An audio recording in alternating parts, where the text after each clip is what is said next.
Mr.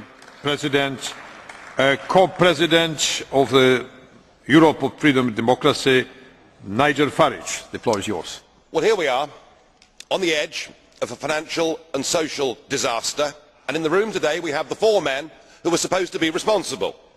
And yet we've listened to the dullest, most technocratic speeches I've ever heard. You are all in denial. By any objective measure, the euro is a failure.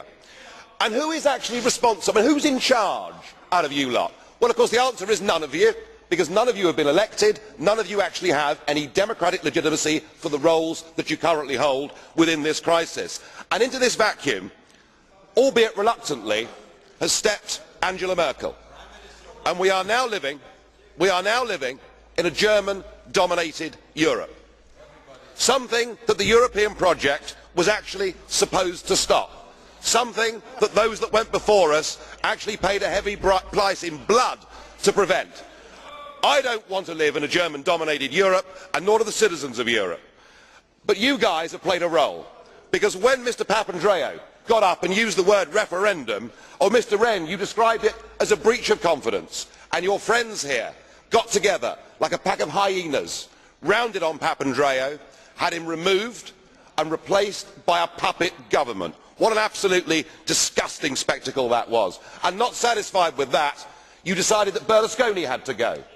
So he was removed and replaced by Mr Monti, a former European Commissioner, a fellow architect of this euro disaster, and a man who wasn't even a member of the Parliament. It's getting like an Agatha Christie novel, where we're trying to sort of work out who's the next person that's going to be bumped off. The difference is we know who the villains are. You should all be held accountable for what you've done. You should all be fired.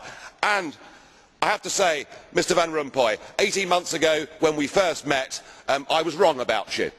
I said you'd be the quiet assassin of nation-state democracy, but you're not anymore. You're rather noisy about it, aren't you?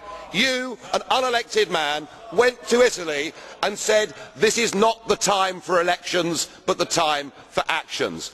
What in God's name gives you the right to say that to the Italian people? Thank you. The next speaker.